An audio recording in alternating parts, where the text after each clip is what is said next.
What's going on YouTube? It's been a minute since I've made a video. Been pretty busy. Certainly bought a lot more guns since the last video I uploaded. But I'm wanting to do a show and tell and kind of comparison of probably the hottest pistol that came out right before the end of 24. It is January 1st of 25, so Happy New Year. Without further ado, it is the Ruger RXM. This thing just came out of nowhere, and I seen it on a site that was, I think it was Battlehawk Armory, where I first seen this. You know, they had some great Black Friday sales, deals, all that good stuff on basically anything weapon related, pistol, rifle, ammo, gear, stuff of that nature. So anyway, I watch YouTube almost every day, just kind of have it playing in the background, but I started seeing these pistols pop up on there. And for those of you that don't know, this is a Glock Gen 3 type clone. So whether you agree with clone or not, it basically takes the majority of the internals of a Glock.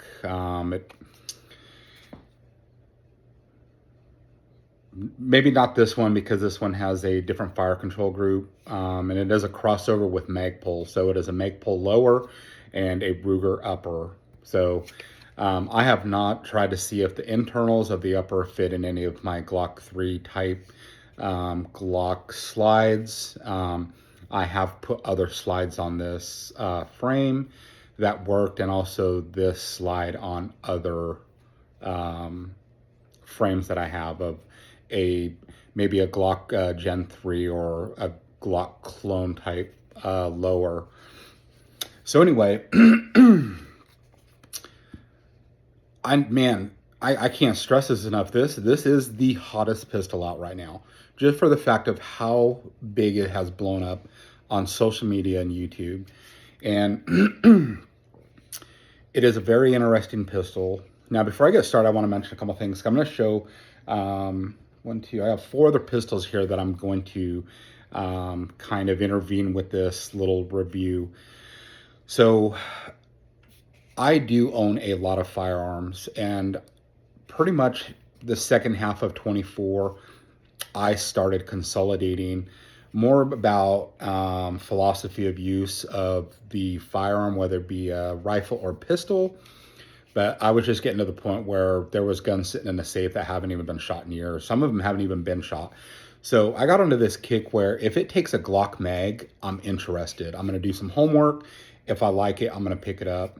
One of these pistols I'm going to show is going to be a little questionable, but it is on the cheaper end, and I'll get to that here momentarily. But this does take Glock mags. As you can see, there is a Glock mag in there. It is fully loaded, but there is nothing in the chamber. I did have a RMSC red dot on this. I really like the slim profile of it. Now, the videos that are coming out on YouTube is more of reliability, not so much of compatibility of what types of red dots, what it looks like. So when I did have the RMSC red dot footprint on here, there is going to be a gap in the front and the rear once you take this plate off. So I'm assuming a full-size RMR cut is going to fill those voids. So if anyone was wondering, yes, you will see a significant gap in the front and the rear. It doesn't bother me. It may bother some for aesthetics, but it just so that you're aware.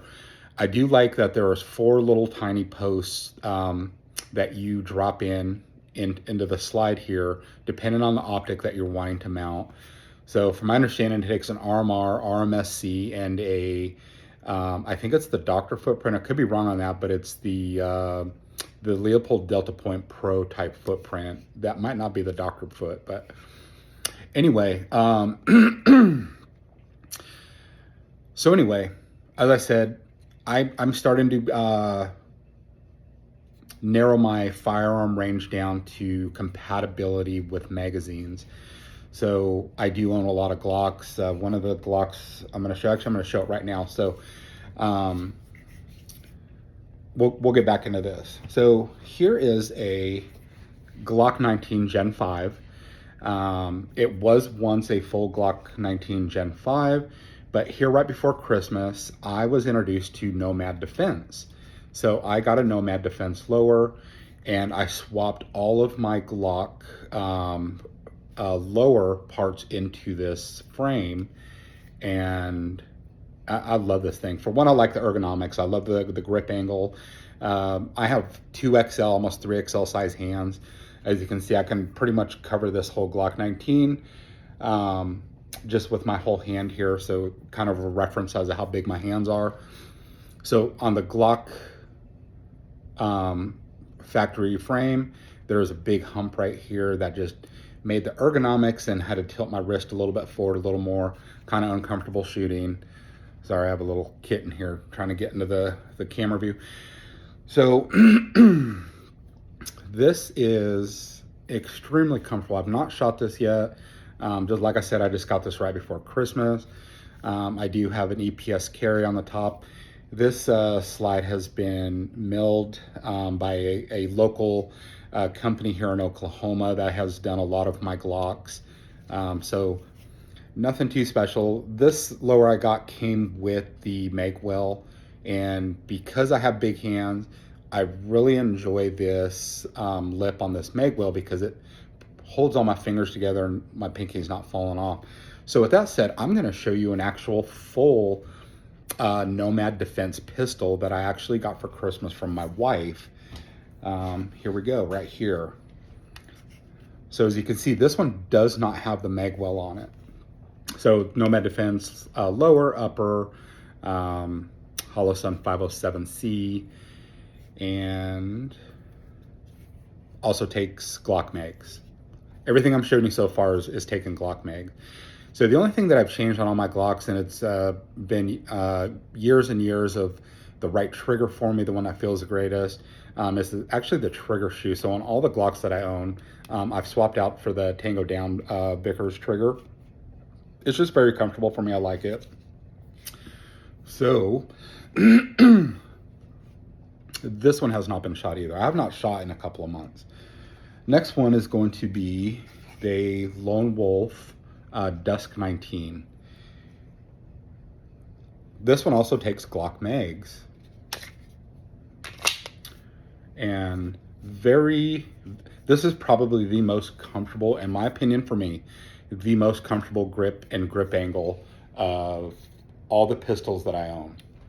Let me say this, let me rephrase that. The polymer pistols that I own. See, we get a good look in there. Really like the aesthetics and the custom, not custom stippling, but the factory stippling, whatever they did to this. It's very aggressive. It feels really good in the hand. This may even be more pronounced than a 1911 grip. You have to hold one of these to understand what I'm saying. It's almost like a 90 degree, even though it doesn't look like it in the camera view.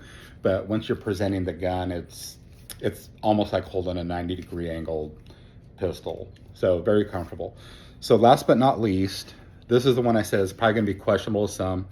I bought a full P80 build, and I bought it on a whim, which also takes Glock mags. The only thing I did to it was a little grip plug and the extended slide stop release. I know that's a constant debate of what it's called, but other than that, it doesn't have an optic cut. I'm okay with it. Oh, I did put night sights on it. I have ran, I don't know, maybe 700 rounds through this. Zero malfunctions. It's not the most accurate. So this is one thing I forgot to leave out. I want to show you guys something here. So if you're a 1911 owner, this is the first thing I check for, but I also check for it in polymer guns too. So I'm going to see if I can get this in a camera view. You can even hear it. That is, I'm not going to say it's not good, but if you're picky like me, it's not good. Right there can be a big indicator of accuracy. And like I said, this is not a very accurate pistol. Now at 10 yards, absolutely. But anything beyond 10 yards, your grouping is going to spread out pretty good. So I'm going to bring back the Ruger. I'm going to push down on this. Nothing. There is zero movement.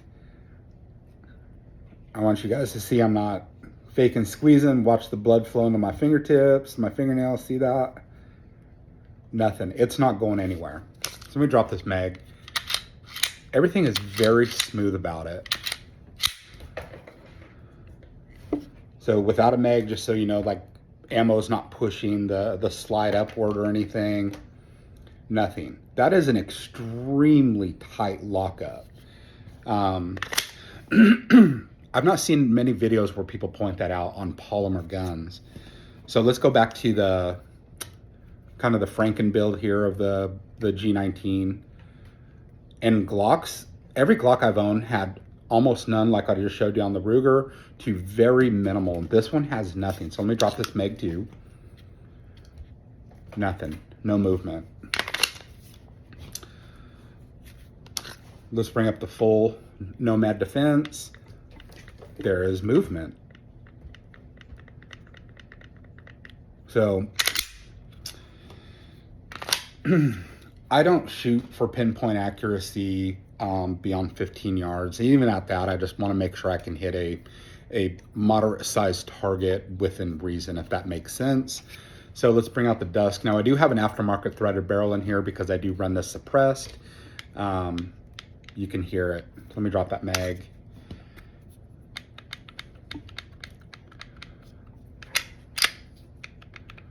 Now the stock barrel was very minimal. So this is I think it's a Tactical Kinetics threaded barrel. I'm not sure, but I didn't have any problems with this or accuracy or anything. But anyway, let's go back to this because, like I said, this is the hottest gun out right now. So I got lucky on this. I bought this a week before Christmas, so I've had this maybe 2 weeks now. I've seen the MSRP at $4.99. Street price is about $100 less. I don't know about YouTube's policies for their content of trying to sell or promote or anything. Just do $4.99 minus $120, and that's what I paid for this. I'll let y'all do the math. But I really like the tall sights, the blacked out rears that is also serrated. The front has some tritium type in there. It doesn't really glow bright in the dark, and I'm okay with that. But the front blade is also serrated. It comes with a really huge box, like a big plastic case box that has a ton of real estate that they use this plastic tray to separate everything. I feel like they could have maybe saved money and made that box smaller. It did come with 2 PMags, but there is a ton of real estate in this box that could be used for other things. You know, buy some foam, layer it out how you want, but the box is pretty oversized.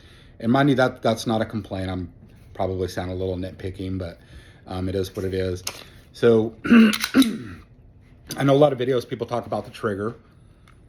So here's your take up. Let me get a little bit closer here. So there's the wall. So my trigger gauge was averaging about 4.25 pounds. And then there's the reset, take up, break. So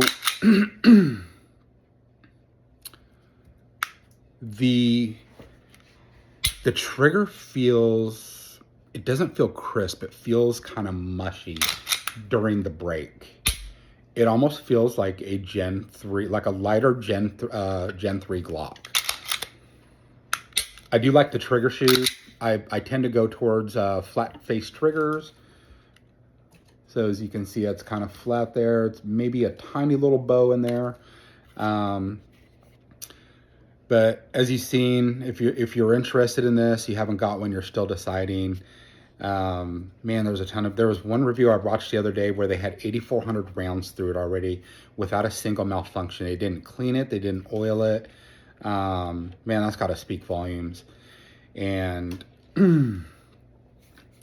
but everything takes down just like a Glock. You got your takedown pins here. Here, I'll break it down for you. Looks just like a Glock on the inside. And then there's your one-piece fire control group. You pop out this pin and slide out, where's it at? This guy right here. See if we can get that in that lighting.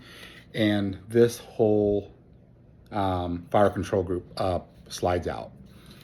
I don't know about getting different accessories as far as slide stop, slide release levers, or you can replace triggers. I'm sure you can because it looks very Glockish inside of there.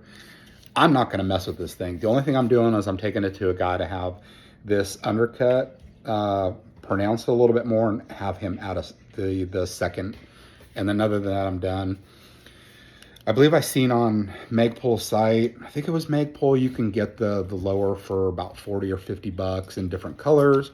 From my understanding is they're going to come out with full size. So like your Glock 17, Glock 45, stuff of that nature.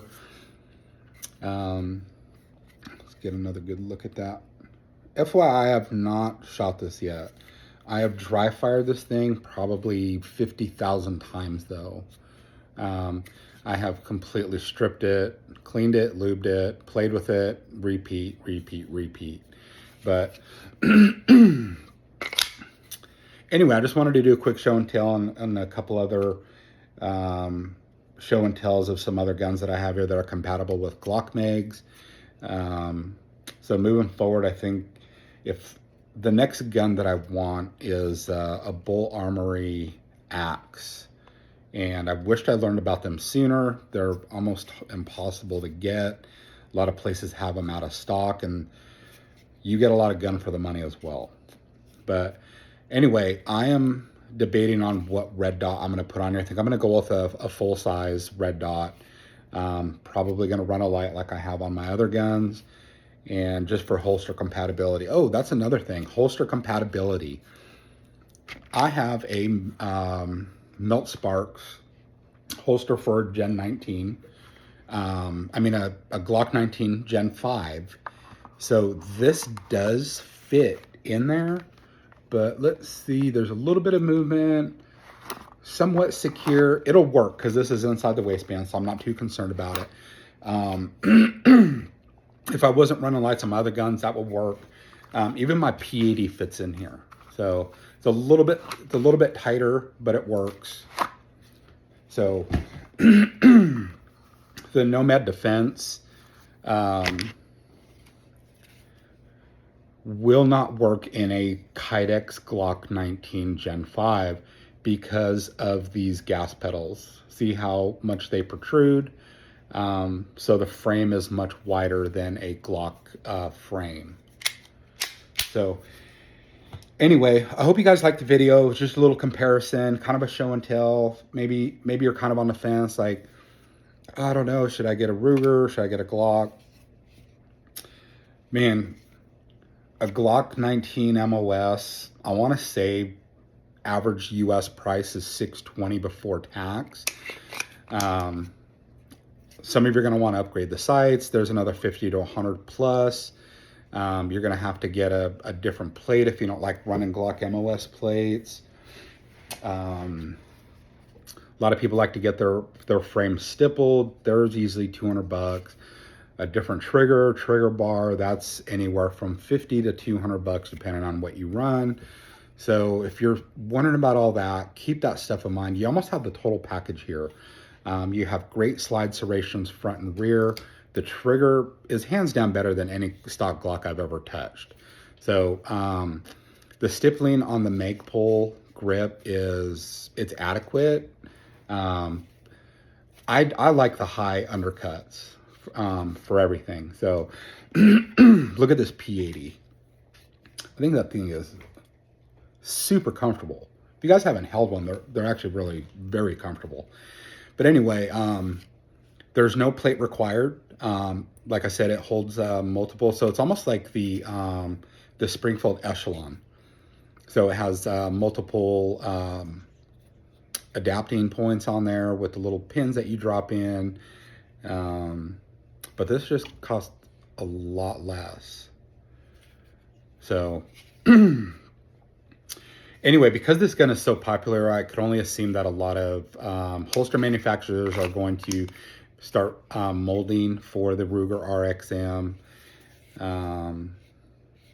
But yeah, take one more good look, guys and gals, whoever's watching this video. Once I get this all set up again and start getting some rounds through, I'll probably do a follow-up video, but I'm not going to be surprised if it runs 100%. So, like, I was getting slack from my buddies for buying that P80 full build. Like, I bought it as a pistol, like, before you used to buy it in a kit, and it came with, like, a little jig set where you had to drill out the holes and find a slide. No, that's an actual full P80 from a gun shop. So they were like, oh, you're going to have nothing but problems with it. Man, I ran 3 different ammos through it, fast and as hard as I could. And there was not one malfunction. So maybe I got lucky. But anyway, I hope everyone has a good New Year. I hope everyone had a good Christmas. And I will talk to y'all soon.